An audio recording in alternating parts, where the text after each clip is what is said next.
Welcome to The Explainer. Today, we're diving into a pretty powerful journey, one that's all about understanding our own value, the wounds we carry, and maybe, just maybe, finding a path to letting them go. Okay, let's dive right in. So let's start with a simple greeting. Think about how we usually say hi to someone. Hello, how are you, right? Well, in Fiji, they start with Bula. And this isn't just a simple hello, it's this incredibly profound blessing. You're literally wishing resurrected life upon the other person. You're speaking new life over them from the very first moment. But that brings up a really big question, doesn't it? I mean, how can we really embrace this idea of a new resurrected life when we feel weighed down by all the dirt and the damage from our past? How do you feel alive when you feel so broken?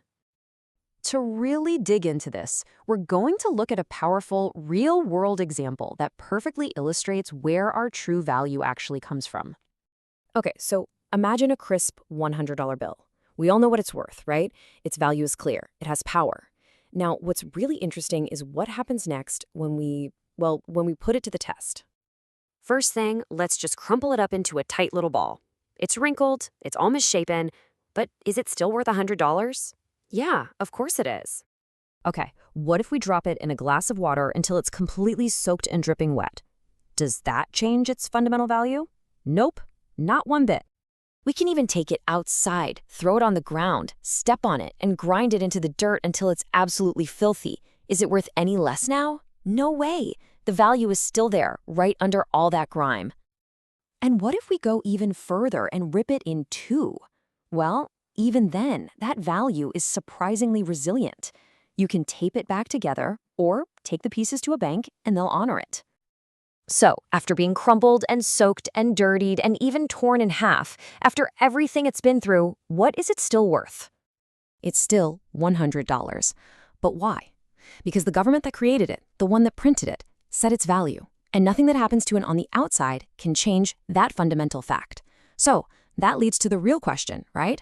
Who sets our value? And that just illustrates this core idea so perfectly. Our creator looks right past the dirt, all the mistakes, the hurt, the damage, and sees the inherent, unchanging value he placed in us from the very beginning.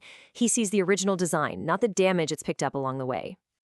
So let's shift gears a bit and look at how this buildup of damage actually happens and how it begins to shape our lives, sometimes in ways we don't even realize.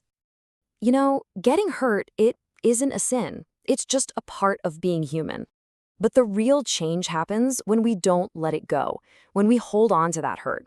It starts to transform and create what you could call a culture of hurt. And that's when our actions and our motivations start coming from that place of pain instead of a place of love or our true value. And to see just how powerful this motivation from hurt can be, just listen to this. This speaker had two goals when he was a kid. The first was a dream of athletic glory, a really positive ambition. The second was a shocking mission born from a place of incredibly deep, unresolved hurt. This culture of hurt wasn't just some abstract idea, it completely dominated his life.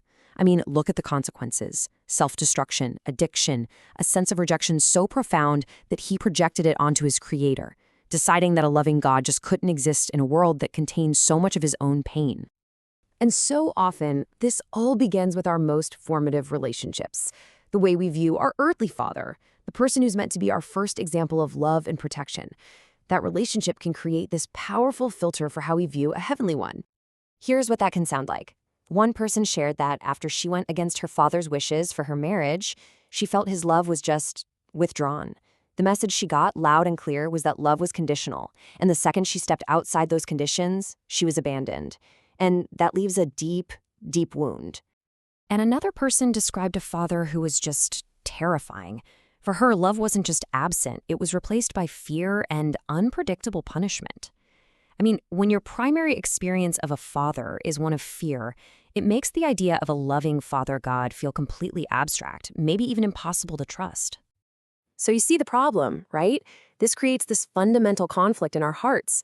Our experiences with our imperfect earthly fathers, where their words and actions might not line up, make it incredibly difficult to accept the perfect, action-based, unconditional love of God the Father. It's like we're using our past experiences as a lens, and it totally distorts the new image we're trying to see. And here's the thing about these wounds, they don't just affect us as individuals. They can actually be passed down, creating these cycles of pain that echo through generations. Unresolved hurt in one generation often becomes the blueprint for the next, until someone is brave enough to stop it. For the speaker we heard from earlier, the moment that started to break the cycle began with a completely unexpected question from a student. He was teaching on some complex biblical text, and the question seemed totally random, completely off topic, but it ended up unlocking a hidden pattern that was running through his entire life. That one simple question led him to this huge discovery. He suddenly saw this repeating cycle he'd never noticed before. His grandmother had his mother as a teenager. Then his mother had him as a teenager, repeating the exact same pattern of early pregnancy and fractured relationships. He realized he was living out a script that had been written a generation before he was even born.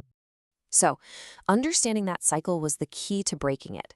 And the out, the tool to actually shatter that pattern, was through an act that feels so often impossible, but it holds the ultimate power to set us free. And that is forgiveness. But let's be really clear about what we mean by that. Unforgiveness, it's like you're physically tied to the people who hurt you, and you're dragging their weight with you through every single moment of your life. It controls where you go and how you feel. Forgiveness, then, is not about saying what they did was okay. It's the act of cutting those ropes and leaving that crushing weight behind. It is for you. His journey to freedom happened in two really pivotal moments. First, he confronted his father. He didn't wait for an apology. He just chose to release the debt of pain he was owed. And this act moved his towering 6'5" military major father to tears just 2 weeks before he died. Then, 3 years later, he knelt before his mother and did the same thing, finally breaking that cycle and experiencing a real hug from her for the very first time. And the feeling he described after these acts of forgiveness, it was one of total release. I mean, imagine a heavy backpack filled with rocks that you've been carrying for years and years. Forgiveness was the moment he finally unstrapped it and just let it fall to the ground. He said it felt like all the people and the pain he had been carrying on his shoulders were finally, truly gone. So this whole journey kind of brings it all back to us, doesn't it? After hearing all this, when you hear the idea that you are loved unconditionally, that your value is set and unchanging, no matter how much dirt you have on you, what is your honest, deep down reaction to that? Do you believe it? Does it feel foreign? Or does it maybe even make you a little uncomfortable? And finally, here's a thought to carry with you. Take a moment to really reflect on how your relationship with your own father might be shaping, or maybe even limiting, your ability to connect with a perfect, loving creator. We all look through a lens that's been colored by our experiences. The real question is, are you willing to find out what it would take to see clearly?